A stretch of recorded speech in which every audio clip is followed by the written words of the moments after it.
or his bow or whatever it might be in hand, ready to answer Berserker mano a mano. Yes, sir. They're going to go right at it. It was so funny, too, because in the interview, you know, it's like, so, you know, is there anything you can use to take him down? You know, learned about his weaknesses. Sven's like, yeah, I got him downloaded. And Berserker's like, no, he's pretty smart. And Sven's like, crap, wait, I feel bad now. You know, it's like, oh, he's actually just going to compliment me. Well, crap. All right, we're into draft. Let's see what we've got here as Ziggs, Jace, and Rumble banned out by LYON. Respect towards the APA Ziggs wave. We've got the Malphite, Akali, and Varus banned out by C9, with Azir for C9 being answered by, you said it, man, the Knockwave combo, Orianna Nocturne here for LYON. Yeah, that is such a powerful combo. Is being brought right back out. You know, if you time it perfectly, it is unavoidable. The question is, will they be able to time it perfectly? You know, are they going to be on the same page? How's the comms going to be in those situations? A lot of power picks on the other side, though, just going through this draft super quickly here. Obviously, really powerful engage tools from both of the junglers here. The Nocturne ult, the Jarvan ult.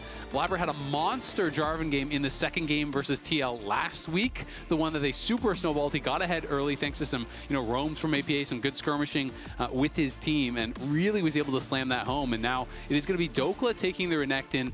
Obviously, a powerful blind, but it is also a really good takeaway from Thanatos, because Thanatos is known as the Lane Kingdom guy, and he is also going to be really difficult to take down if he gets that pick. Okay, so let's see where we go now with our second did these picks just rearrange? Yeah, they did, because it was Orianna Nocturne first, and then now the Renekton is first. Some of the things like this are tripping me out. Last week there's some weird client stuff going on. Hey, last week I thought there was all kinds of crazy role swaps, because in the client it showed that everyone had swapped their champions, and then we got in the game and no one had swapped their champions. You want to know how to actually be comfortable with this? Just acknowledge to yourself deeply and personally that you're going insane.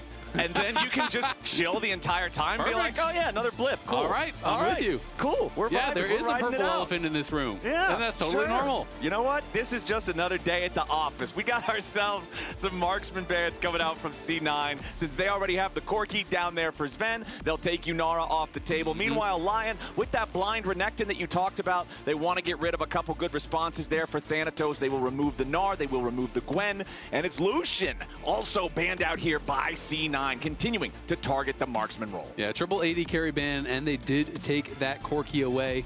Of course, there are a lot of options still. Ezreal really popular as far as the poke route is concerned, and that is going to be what they're going for here. The question is, are they going to have just like a go button, like a Nautilus or something like that as their lack pick, or are they going to look to pick for lane dominance, right? Because you're saving support pick here for last. You can go enchanters, which have been really, really popular. Things like Karma Ezreal are super popular. Karma is up and available. Vulcan is going to be having to blind his support, and we're just waiting for that counter pick from Thanatos to see what he's going to get. Because yes, there are a lot of pretty strong tools. So this would be a pretty sharp lane counter, something that is pretty difficult for the Renekton to actually lane into. We did see Thanatos bring it out last week when he was playing against Morgan on TL, and he brought it out against the Rumble, but Morgan actually played that lane really, really well, and it ended up being just about dead even.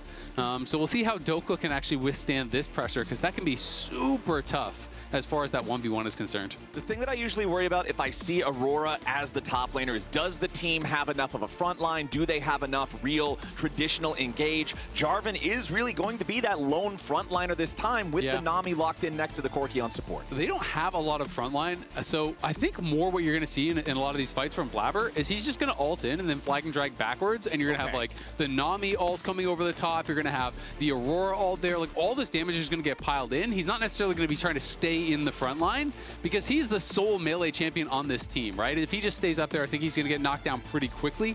Was that Karma, as I was mentioning earlier, so they are going more for the poke style, more for that lane dominance.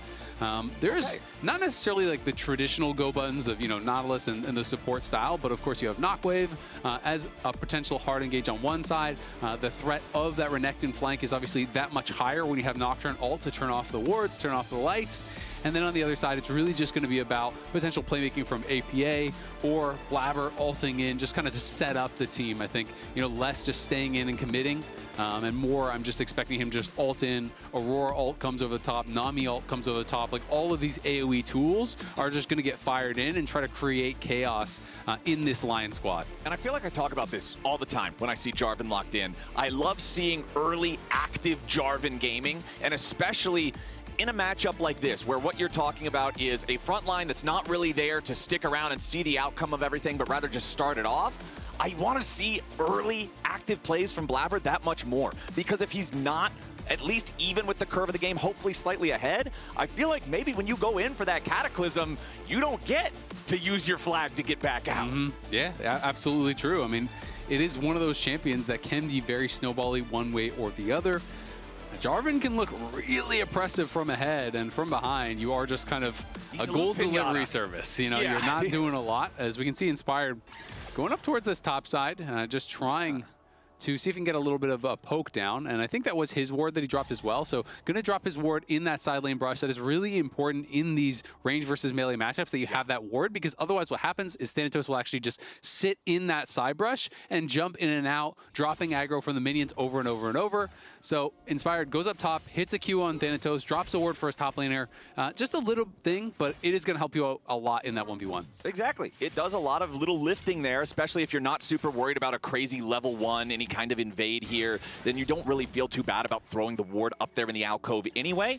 APA versus Saint here in the mid lane. APA winning player of the week last week. I think he had a really strong performance, and I think a lot of people were really hoping to see that with him switching environments over to C9 from TL, especially with 2025 feeling like more of a regressive year for APA compared to what we saw in 24. Yeah, no, I completely agree. I think it was a huge performance from him, you know, really well-deserved player of the week, and to do it against the person who replaced you, the team that replaced you, I think is really, really cool.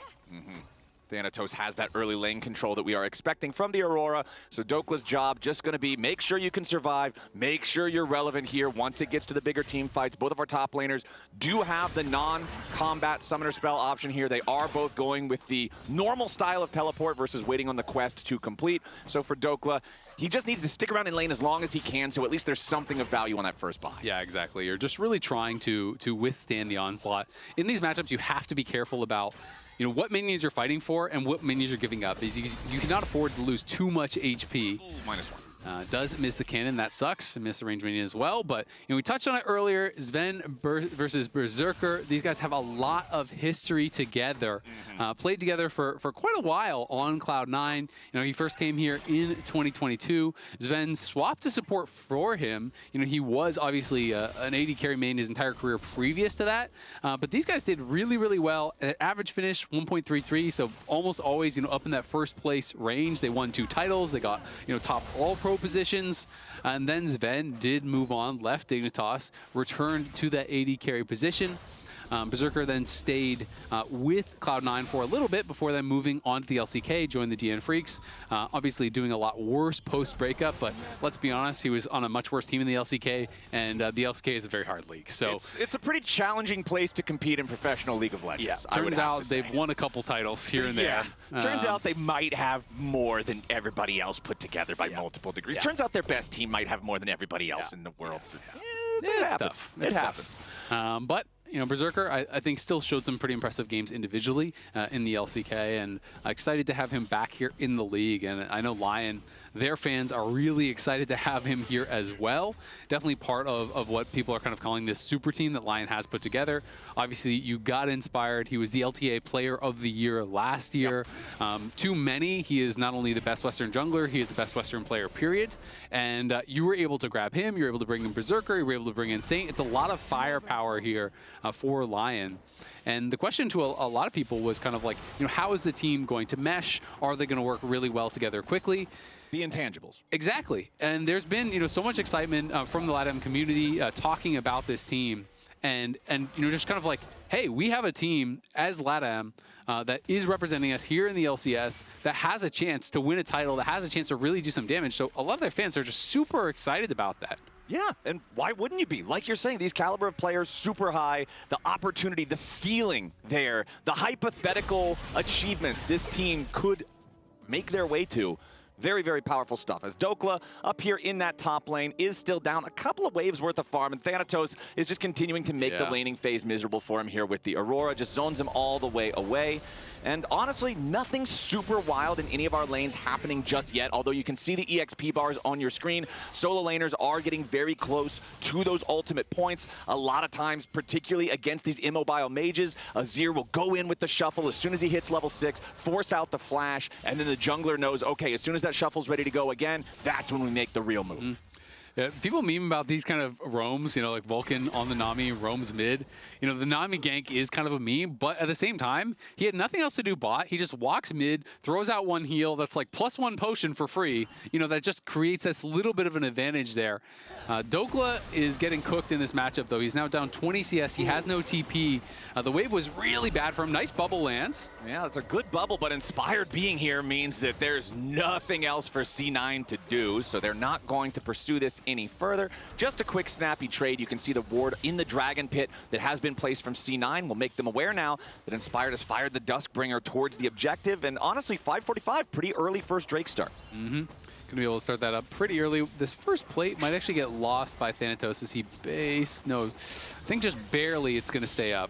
Has like legit 1 auto of health. Ooh, Zven takes a lot of damage there, down to about 300 HP. Nami heal is going to keep him around half as Blaber shows up. Now, critically, Blaber is level 6 on the Jarvan, inspired 3/4 of the way to that ultimate himself with his Nocturne.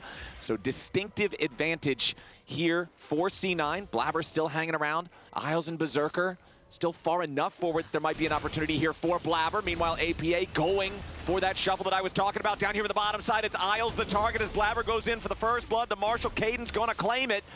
As back in the mid lane, they're both very low on HP. Inspired still looking to grab his level 6. Needs this chicken camp to unlock the paranoia and make a move on APA. Wave crashing into the turret right now. APA almost entirely out of mana, very low on health. Turret shot's going to claim the last minion. Inspired still only level 5, so no play to make here. C9 up 1-0. Yeah, that was actually really close. I think if he was going to get 6 there, he might have been able to actually look for an instant ult mid and just try to get him. But couldn't leech enough experience from mid lane there, so unfortunately not able to make it happen. And Blaber had enough time to get back and defend his red.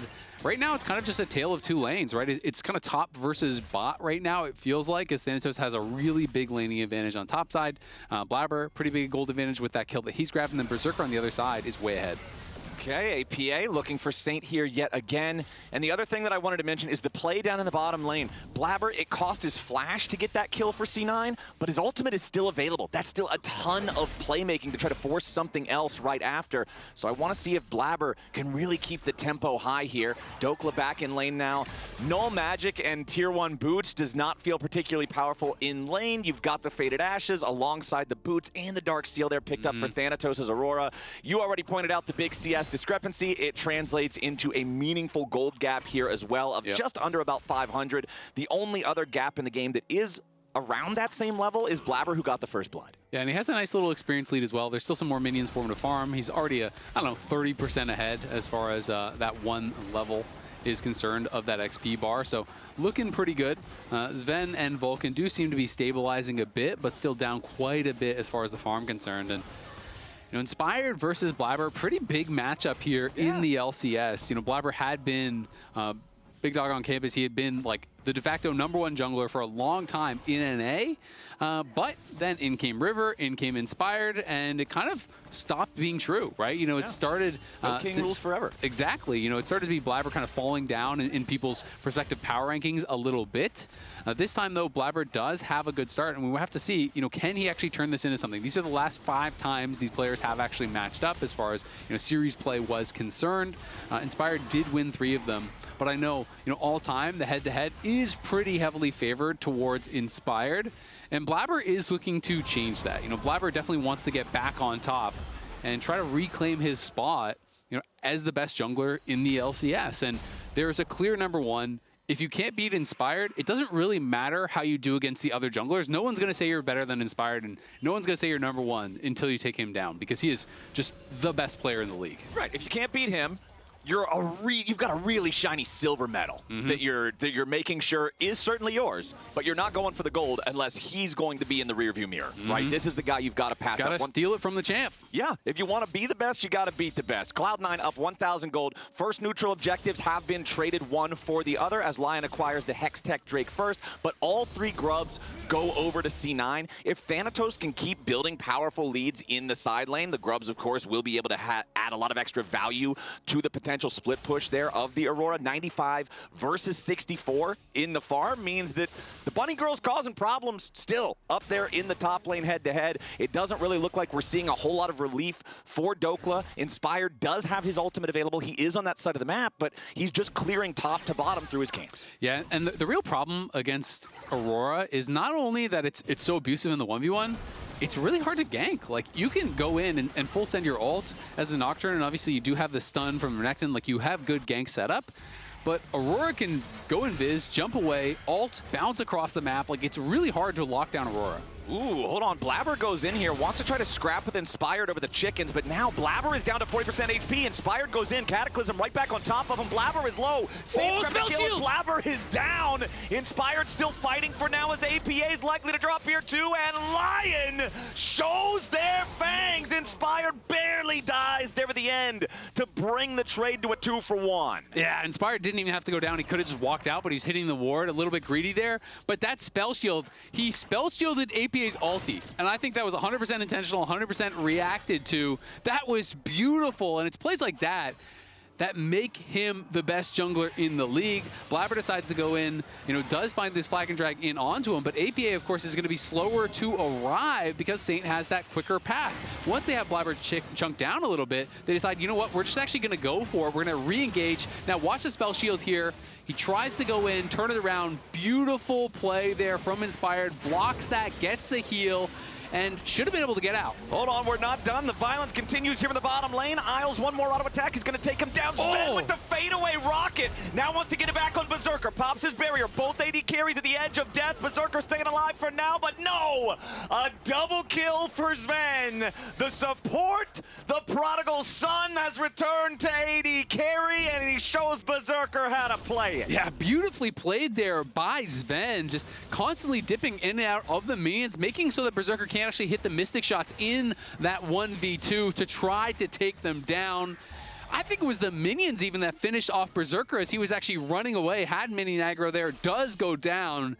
Zven and Vulcan, they're now up in gold. Let's watch this one more time. It's the Nami ulti to start it off, and Isles is just trying to sidestep this bubble that never even comes in. Zven nails the last rocket, flashes away, and then this is what I'm talking about. Zven just kind of goes behind those minions, trying to block as many of those Mystic shots as he can. Beautifully played. And it was the caster minion that got the last shot, but if y'all were paying attention to the picture-in-picture in the replay, it was an Ezreal true shot barrage from the fountain as soon as Berserker respawned that shot Zven straight through the biplane there, took him out of the picture, got a revenge kill. 4-4 overall on the board, as we did see the flash forced over in mid lane. Again, so much pressure being kept on the Orianna. These immobile mages, you want to keep that flash down. You want to make them scared to play aggressively. We'll see if that ends up factoring into this dragon spawning here in about 1 minute. Rift Herald just about 2 minutes away. Thanatos maintains control over the top side, but it's not like that gold lead has bled further and further since we checked on it earlier. It's kind of stabilized around this -30, -35 spot for Dhokla. But with Liandry's Torment now completed for Thanatos, Dokla's only got upgraded shoes plus a baseline Tiamat. There's a pretty big power difference between these top laners if they both decide to show up for a Dragon or a Herald. Yeah, it is absolutely massive right now. Dhokla, he's weak-sided, and he's just gonna kind of have to hang on. And we did show some stats from him earlier on the lounge. They were talking about 8th, 8th, was kind of struggling as far as his laning was concerned. But that was kind of the card he was dealt both last week and so far this week. Where last week against Photon was playing the Ignite Cannon into his Renekton, and he was also getting camped by the Vi. Like, it's a pretty tough situation to be in.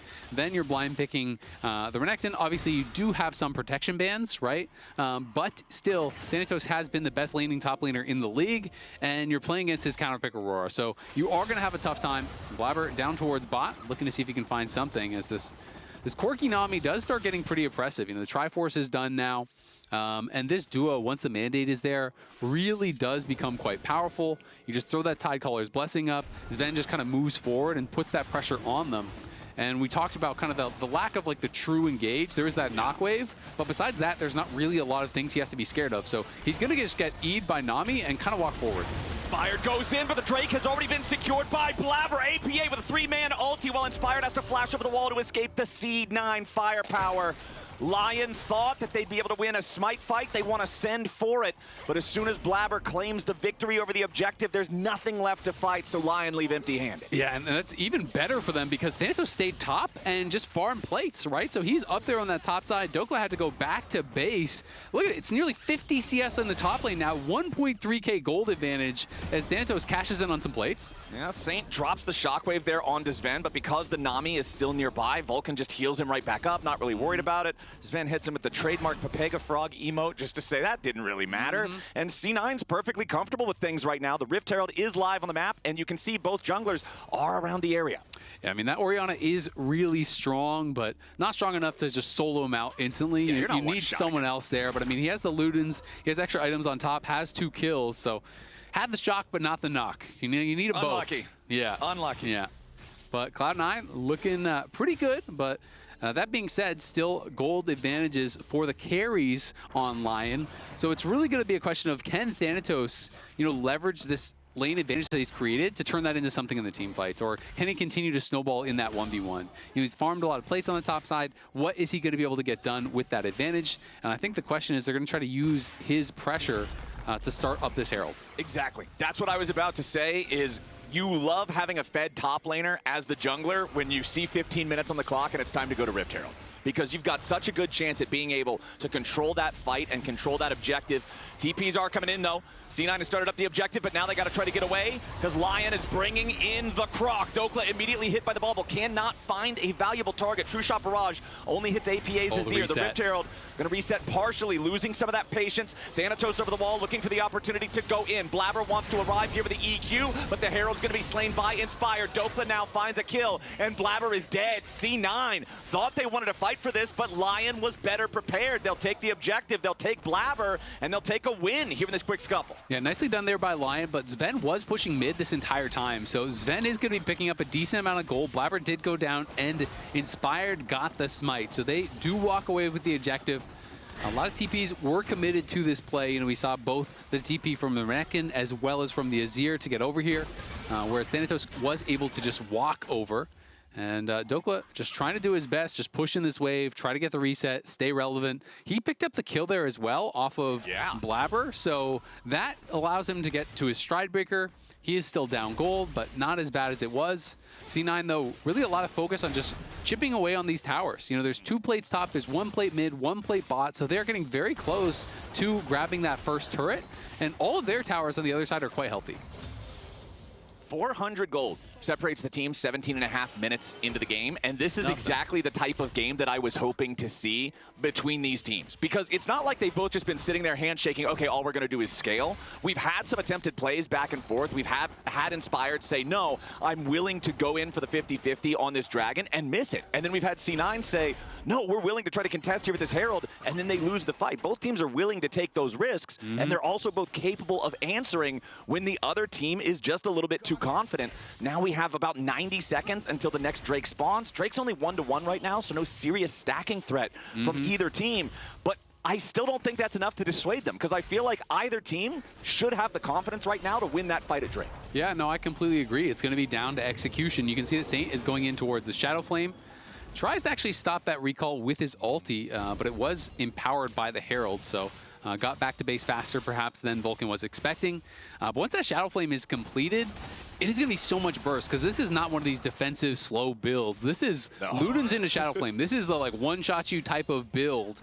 And if that is timed well with Inspired, it is going to be so deadly. You can see the APA is respecting that, already has the Seekers, knowing that he has to be careful in these situations. Zven obviously has the barrier, has the Valkyrie, has Vulcan potentially behind him to try to help him live through that. But if you do get comboed, it's going to be really tough, because you're expecting then Berserker's ult to be coming over the top. You're expecting the Renekton to be coming in all at the same time, which is really what LYON is going to be looking for. And C9 has got to be able to absorb that first punch and then try to win the fight in the extended play.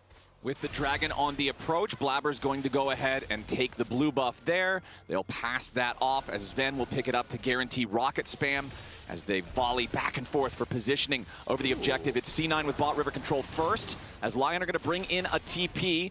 Inspired tags APA with a Dustbringer, which means C9 feels compelled to back away. Thanatos does have his teleport ready to join up with this fight, but he is still top lane, and you can see pings coming out from the C9 side onto the top lane tier 1. They're having Thanatos commit to taking this, as the Herald is summoned up mid lane by Dhokla. They're going to crash the Herald in. Big chunk of damage there. Almost all plates removed. It's a race for the first turret. Thanatos versus LYON, and the first turret is going to go over to LYON by just a single auto attack. Inspired claims that one. Yeah, and they get the Dragon too, so that is really good for LYON. Also, very interesting tech here from Inspired. He's building towards Abyssal, so you're going to have that damage amp, that magic damage amp, as he's going in for the Orianna combo, right? So they're putting even more eggs in the basket here of this knock wave. There it is. They want to jump in after the Emperor. The Seeker's Arm Guard going to buy him a moment. The Sun Disc trying to protect APA, who stays alive for now. Spell shield goes again! for the shuffle, but the second time, Inspired plays so patiently. He waits on the spell shield, he blocks the Emperor's Divide, and he secures the kill. That is actually insane, because APA didn't even do the obvious Panic ultimate, where as soon as you get out of the fear, a lot of people will just mash ulti because they know they're going down. He didn't even spell shield then. APA EQ'd out of the fear and then ulted, expecting that the spell shield, surely during all these animations, you have to use it. Now Saint's got to try to get away here. Flashes the tidal wave. Had to do so, otherwise the short knock-up from that Nami ult would have guaranteed the follow-up from the rest of C9. So LYON's mid laner, again, they're always putting pressure on this Orianna's flash, but they need to be able to follow it up with some kill pressure afterwards, because despite the fact that I feel like this is 3 times now, we've seen this flash purposefully blown by C9 putting resources into it, Saint's still 2-0-2. Yeah. They have not punished. Yeah, I mean, Saint is playing really well defensively when he has no flash. And look at this. They go in here. And now watch this. So right out of the fear, this is when you expect him to actually just match. EQ doesn't spell shield, then spell shields after. Like, that is insane. That you trust your own read and your own reactions, your own anticipation, whatever you want to call it, to be able to actually hold it in that situation. 10 times out of 10, I'm pressing spell shield as soon as he comes out of fear, and I'm wasting it on the Q or whatever, right? Like, that is really, really impressive from Inspired. Being able to block it like that in multiple fights, I don't know if it really mattered in that one, but damn, that guy's still he's pretty good at League of Legends. And he's got his Abyssal Mask now as well, like you were talking about, to just amp up that Orianna damage even further. Thanatos using the ulti down here in the bottom lane, trying to defend against the push of LYON, but as Dhokla shows up, he has enough HP to just force down this tier 1, even though he has to absorb a couple turret shots in the process.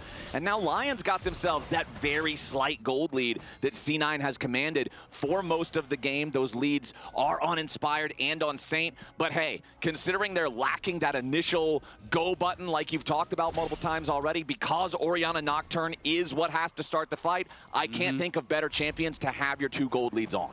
Yeah, absolutely. And I mean, we have seen Inspired have a lot of success on this pick specifically. You know, he has been really good on the Nocturne, 8-2 in his career. 6.4 KDA, has been very successful.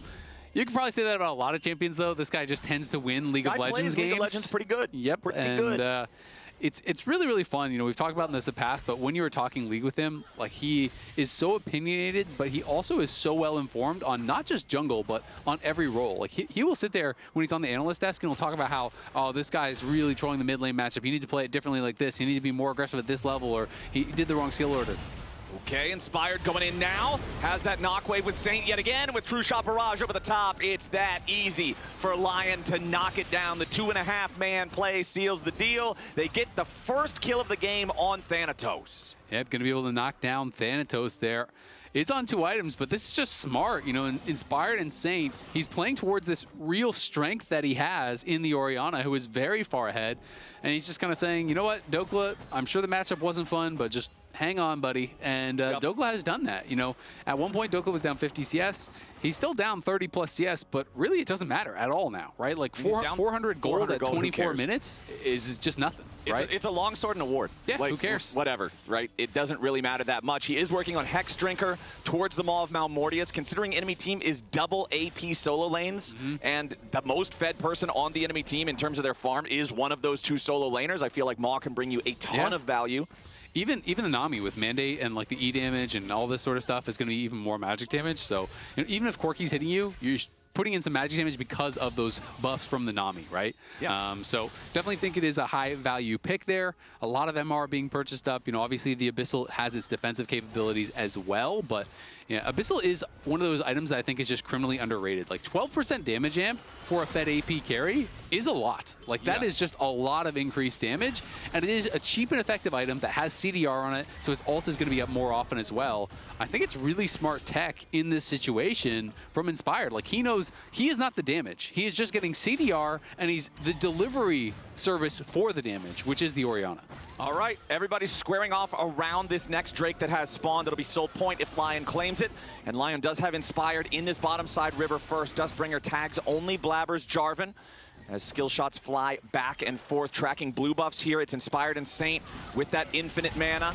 As Blaber goes in for the Cataclysm onto Inspired. Flag and drag right back out like you were talking about earlier. Azael, as there's your engage coming out with the knock wave. C9 scatters, they're trying to regroup in time. Dhokla with the pressure onto Zven here into the back line. Zven dies, but so does Dhokla. APA going gold, but he is likely to fall here too. No, he survives thanks to the shielding. True Shot Barrage flies through and just barely misses the Emperor of Shurima. APA does have his teleport to come back to this fight if C9 want to keep going back for it.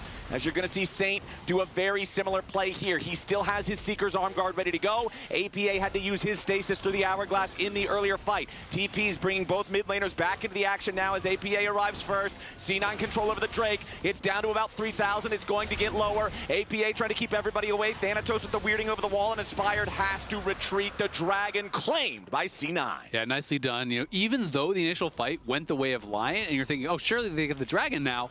The problem with these champions, the weak part of these champions is that without the ultis, they really are not very strong, right? You know, Nocturne, Orianna with ulti, so threatening. Without ulti, it's a very different story.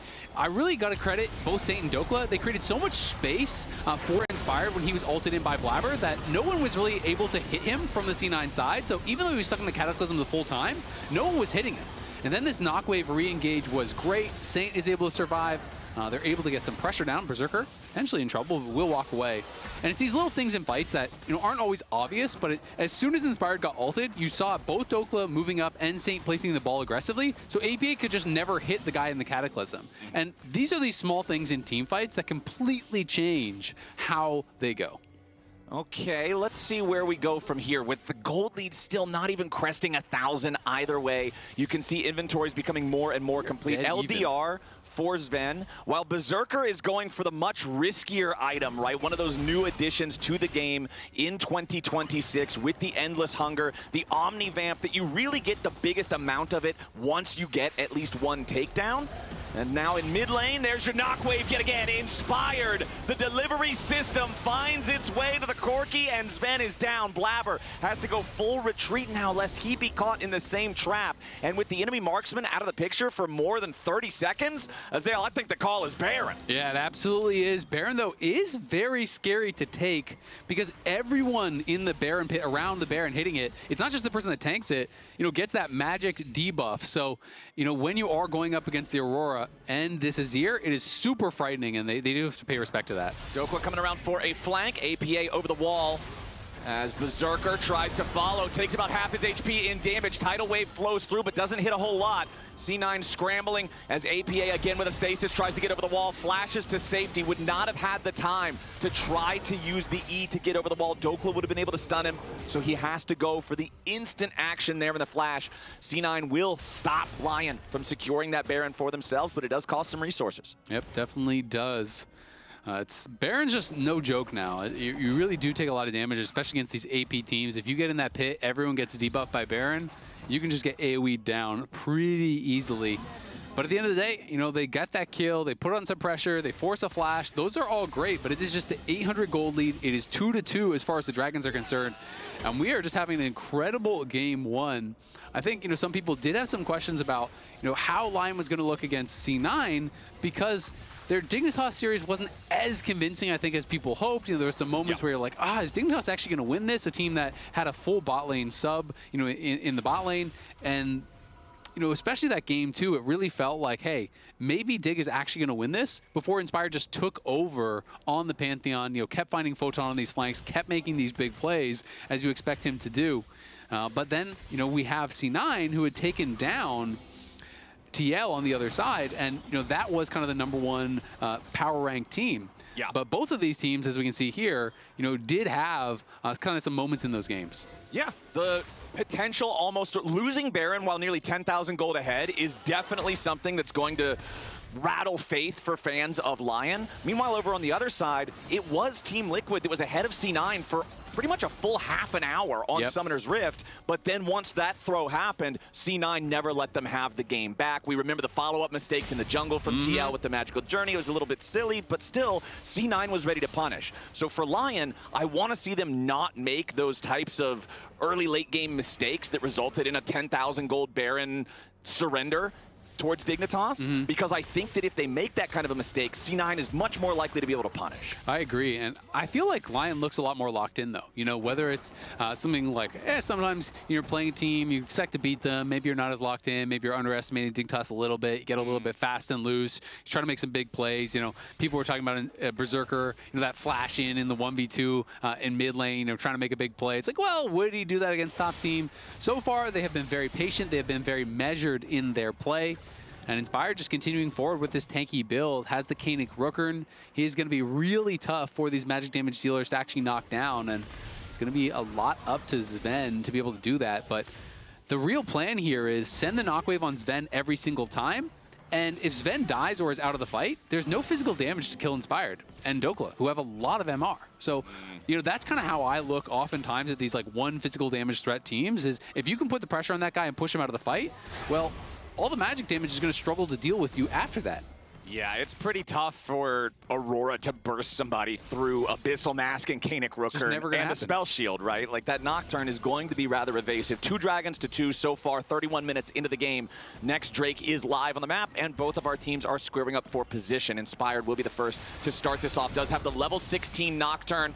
Blaber also with the final level of his ult here on the Jarvan, as LYON are going to try to drag the Drake towards the upper half of this river. Dhokla still on the backside of the Drake pit. Thanatos having him marked, chasing after him, trying to make Dhokla second guess about entering into this fight. Blaber has GA as well, which could be really big. Okay, Dhokla flashing with the dominance. They want to try to engage onto Thanatos. The Aurora is bursted low, but he gets away between worlds for now. The Mystic Shot's not going to kill him off. Thanatos staying alive. Dhokla's dominance still isolated from the rest of the team. C9 looking to push back forward towards the Drake. LYON looking for their opportunities here, but all of the ultis are spent. There's still Cataclysm. There's still Emperor's Divide for C9. They know they've got these tools. They know they have more resources to work with, and it allows them to claim the objective. I mean, that was ridiculously close. They almost burst down Thanatos. He barely got through on that ulti to hop out the other side. Then he went between worlds. He went into that W, you know, hopped out. I think he got tagged by the Mystic Shot, but the Nami heal kept him alive through it. So it was very, very close in that moment to being able to knock him down. But when you commit that much and you don't kill him, well, that's kind of the end of the fight for you. So made it a little bit of a risky play. They decided to try to isolate Thanatos because Thanatos was winning this 1v1 against Dhokla. Dhokla's just kind of getting bullied on the side. And I think that pressured LYON into going for it. But now that is back-to-back 5v5 fights at these Dragons where C9 comes out on top and C9 walks away with another Dragon. If you give C9 Cloud Soul, the extra move speed just makes it so much harder to finish off these kills, to be able to lock people down. There's that potential of just getting kited out, which is going to make things a lot more difficult. Because again, I just feel like LYON is all about that first punch, and C9, if they don't lose the fight in that first punch, are going to win out most of the time in the extended fights. Well, our gold lead is still the same place it's been in for about 20 straight minutes now, Azael. Just 1,000 separating the teams. Baron is live. No Dragon for the next 4 minutes or thereabouts. You do have fully completed Zhonya's Hourglass for both mid laners. The Guardian Angel you already mentioned for Blaber has not been popped yet. Top laners don't really have any big get-out-of-jail-free cards like that, but you do still have the Maw Shield for Dhokla's Renekton. Over on the other side, Bloodletter's Curse completed for Thanatos for even more of that damage, not just for himself, but also for APA's Azir. All right, and there we go. Just clearing out the Scuttle Crab here, guaranteeing some vision over the bottom side. And now that Inspired has hit his power spike with all of these items completed, remember the MasterCard is rewarding card holders with their chance at $50 in RP. You can head on over to priceless.com/powerspike or click on the pin link in chat for your chance to win. Complete your own full build. Sounds good. Make sure you go register for that right now. APA C9 trying to set up here around that mid lane. And the poke not really mattering too much. Vulcan doing a good job just kind of constantly healing them up through any poke that Berserker can land. And they do have to be pretty careful about C9 getting access to that Baron. So Berserker also almost has his second tier fully stacked. Vulcan in some danger now. The burst, though, not quite enough to kill him off. Once Berserker fully completes this second tier, I have to assume it's going to be Archangel's Staff as that second item. I don't really think he's going to go for the diadem of songs. I don't really think that matches the Ezreal, but who knows? Maybe I'm wrong. But yeah, second tier. Never be too sure. Nearly fully stacked. Yeah, maybe it's the new. So I remember double blue Ezreal from back in the day that caused tier items to have to be changed. I mean, he used to build every blue item. He built the like blue jungle item. He built the Iceborne Gauntlet. He built all the tier items. He built anything that was blue. He was buying it. Spirit of the Elder Lizard. Forever ruined by Ezreal. Yep. I'm going to have a vendetta against Ezreal until the end of my days because of Spirit of the Elder Lizard. But LYON is... the blood feud. Yeah, exactly, man. It runs deep. But LYON right now, they know they've got 2 minutes left on the clock, and they have to be able to stop C9 from getting that Cloud Soul for the reasons you talked about earlier. What's the game plan for LYON knowing that? I mean, I really think it's maybe a bit oversimplified, but it's just about finding the right setup at these objectives. I do think it's making a big difference that C9 is getting there first. They seem to often be the ones that are kind of taking control. I want to see LYON get there early enough that C9 has to walk in through the Mystic Shots, through the Orianna Ball, through the Karma Qs, through all this harassment to make it a lot more difficult. And then if they're grouping up in these corridors as they are trying to enter, you can send the Knockwave and maybe kind of turn around that fight. Because LYON, these last couple ones, just has not been able to really get the perfect engage and zero out a kill. They just have to get that kill with the first go of these ultis. Sub 1 minute. Ooh, flash from Thanatos. That's actually a pretty big summoner spell for Dhokla to force out there as Blaber goes in. Inspired tries to find the counter engage here, going for the back line of C9, but Inspired is now low. The Nocturne trying to escape as Blaber looks to maybe follow it. Thanatos and APA, they have plenty of damage, but nobody's in range. As you do have the Cataclysm spent, the Nami Tidal Wave. Critically, that time, we did not see the Knockwave combo go off. It was just the Nocturne flying in alone. Saint was not there for the follow-up. Exactly, because they were putting pressure on him, so he went into his Zhonya's, and I think the ball maybe tethered, or maybe it was just that was right during that Zhonya's moment. But the pressure that Blaber put onto Saint made it so he couldn't actually follow up. And then when you are going this tank-style build, that is the downside. If you do not time that combo, you do nothing. You ult in. At this point of the game, you are a zero threat as that Nocturne. You are just the delivery service. That is it. All right, we're back to fighting for this. You've almost got that ulti ready again. Okay, Paranoia, once more ready to cast. Zven gonna go ahead, start up the Drake. C9 has control over the pit. Dhokla popping the dominance, tries to go in, finds Thanatos, knocked up into the air by the bubble, but there's your Knockwave!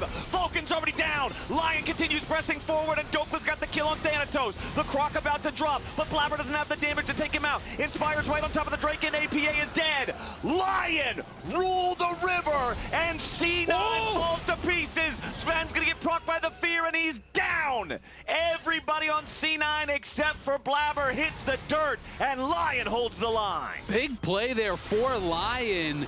Look at Dhokla here, goes in, perfect bubble though from Vulcan, saves him, but at the same time, it's the flashback. Zven actually kind of, I think it was on him, he kind of betrayed the team. Someone flashed there as the Nocturne ulti was coming in, but it wasn't timed perfectly, so tried to flash the combo, didn't time it well, pulled the combo into the rest of their team, and ended up making it this AoE engage. This was key though from comes Zven, turns around, knocks down Berserker, because without that, they would have lost Baron off of that as well, and it could have been a game-losing play.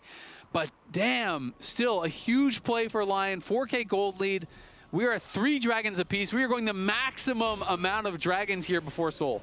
Isaac, can you do me a favor and check the cooldown on the ultimate for Inspired here real quick? Because I think that's one thing. 47. 47 seconds, because they did have the fail knock wave in that fight that didn't turn into any kills back and forth, and then the ulti was ready to go again by the time everyone was repositioned to fight over the Drake. These Nocturne cooldowns are so short, it's very easy for Inspired to try to make these plays and go fishing for these opportunities. Yeah, has a good amount of ability haste, 30 ability haste, plus obviously he has the ulti ability haste on top with the experimental hexblade, so effectively 60 ability haste, you know, for that ulti. Is he running Ultimate Hunter as well? I can check on that for you. Yes, he is. Okay, so and he has 5 stacks, so 91. So 91 ability haste on his ultimate specifically is a lot. 47 seconds is not a great downtime for an ability as impactful as level 3 Paranoia. So Inspired and the rest of LYON now going to look to maintain control over the top side river and this Baron pit.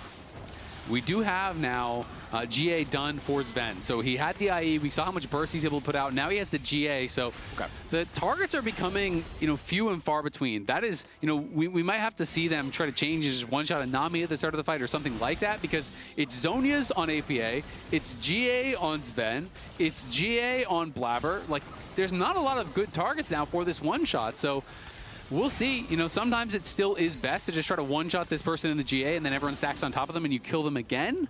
But if you're hitting no one else during that, well, you're ignoring the Azir, who's going to be doing a lot of damage. So I do think as these luxury items come through, it can get difficult for LYON. Let's see how they can navigate in this late game situation. It really feels like it might all come down to this next dragon here in 2 minutes. I doubt anyone's going to be brave enough to just start the Baron in the face of the other team. It feels like a death sentence, so I think we are probably, barring a mistake, waiting that 2 minutes for this Cloud Soul. All right, just a little bit of NA-RAM here at the dead middle of the map as everyone clears their minion waves back and forth, tries to trade poke, but man, what does the poke trading even matter? Again, you mentioned earlier Vulcan's Nami just kind of heals DPM. Off everything. You can look at the damage stats at the end. You got to pad the stats so that you can screenshot the graph at the end if you lose, and then be like, how did I lose this one? Riot matchmaking, please. And if you win, you look at the end of the graph at the end, you point to your teammates, you see how much damage I did? You just be like, look at that bar. What are you guys crazy. doing? That's Where's your bar? Yeah. Your bar's nowhere. Well, we still got to get to the end of the game first. 41 minutes in this first one. We like those top 2 ones, you know? Yeah, those are some good emotes. Those are some handsome emotes right there. I'd be posting those in every chat if I was in chat right now, but I can't be in chat right now because I'm at my job. But we do have LYON looking at the job in front of them here in less than 90 seconds, and it's trying to secure that Cloud Soul. Nocturne with a Cloud Soul is so scary. You talk about if C9 got it, it makes it that much harder for LYON to accomplish their mission and chase down these targets. You are never getting away from Nocturne after he ults you if he has Cloud Soul. It's Serpent's Fang coming in from Inspired for a little bit of tech. Obviously, there are some shields, you know, potential Aerie shield, the barrier shield. There's the E from Azir as well as the W from Blaber. So not like the most value, but it's also, I think, probably more likely just what you can afford going into this next fight, knowing you have to get as strong as you possibly can. It's the largest offensive contribution you can make at this point is halving those shields. Because like you said earlier, it's not like you've built this entire time to have attack speed and true DPS or whatever. This is just, okay, the most impact I can make for bringing their health bars to 0 is this. This is what I buy. And Berserker, you know, does have that tier fully stacked, the second one, but has not elected to spend the money on that just yet. So he is sitting on, you know, 5 items plus boots, not at that true 7-item build right now, just about dead even with where Zven is on the other side. Yeah, he did have Last Whisper alongside the stacked tier, so he wanted to evolve the Whisper into Sorelda's Grudge first. Vulcan throws a bubble into the brush, as Thanatos going to walk in there. Dhokla is spotted on the ward. They know where the Croc is. As soon as he's tagged with the weirding, he goes into the dominance. True Shot Barrage flies through, but it only hits Zven. Now Saint could be in a little bit of danger here. Inspired trying to find Zven. Dhokla now on top of the AD carry from C9, but it's going bad for LYON. They've already lost Saint! And Dhokla's Guardian Angel will not keep him from the gates of hell. A shutdown goes to Zven, as LYON have already lost 2 men, and C9 are looking for a Dragon Soul. soul. Yeah, that may be the straw that breaks the Lions back here. This is going to be the soul. It's going to be probably the Baron right after it as well, as LYON trying to look for these clever angles on the engage, but they get spotted out. Berserker's doing a lot of work, though. Yeah, Berserker's trying to make something happen here. Blaber goes forward, forces the flash out of the AD carry for LYON. And yeah, Dhokla, it's one of those cardinal sins about wrapping deep through the enemy jungle looking for the flank. You've got to have a sweeper or a control ward or something. Because as soon as they saw Dhokla, they jumped on him, they punished him, and LYON wasn't able to answer. Now it's C9 going after the Baron. Saint is still dead for 10 seconds. Dhokla's still dead for 15. Nobody on LYON is going to stop anything about this. And the pendulum swings again as the gold re-equalizes. Let's take another look at the fight. Yeah, we got to watch it one more time. Dhokla got spotted, but then Saint was kind of over here. They were trying to set up for a knockwave combo, but Saint got spotted, I think, by the sweeper, and they just immediately went back in. His shockwave, when it came out, was very late and hit nothing. You know, he zoned, he flashed out, and then the flag and drag got him away from that shockwave. So Blaber doesn't get hit. We are back to live, and yeah, it is dead even as far as the gold is concerned, but that is not showing the stats from the Baron. That is not showing the stats from the Soul. Just even the flat move speed is so powerful on that Cloud Soul. Yeah. To me, that is where most of the power is. There's not amazing synergies as far as the move speed on their ults, besides maybe like Aurora or something, but we'll see if LYON can navigate a comeback here, because this is going to be really, really tough. Saint is split pushing top. Dhokla's trying to push in mid. So Cloud9 is just going to play through one lane. They're just going to try to barrel down this bot lane. And if Saint doesn't recall really soon, that inhibitor is just absolutely gone. Exactly. LYON's saying we think that the best thing we can do is try to create distractions in side lanes, and C9 will answer with a death ball but do they try to in the bottom lane as Berserker is now the target. They want a full send with Zven and Blaber, as Inspired is now super low on HP. They're almost ready to kill the Nocturne, but they can't quite get the DPS. Saint's still going. C9 is demanding a response from the solo laners of LYON. Saint finally completes his recall, but the first Nexus turret is already down. LYON can't find their opportunity to stand their ground. APA goes in for the shuffle. He's not going to find a target on Inspire, but it will not matter. The Nexus is gone, and C9 takes game one. C9 able to pull a rabbit out of the hat there. They take the game. But damn, I feel like LYON way overestimated their ability to actually get back and defend that. When Nocturne ult is spent, when the Orianna is still split pushing, Ori comes back, there's no ball delivery system, there's no threat. They kept their soul laners on the map so long. It was a long battle in game number one. Chat, let us know who you think your player of the game was. We're going to hear from the analysts and see if they have the same opinion.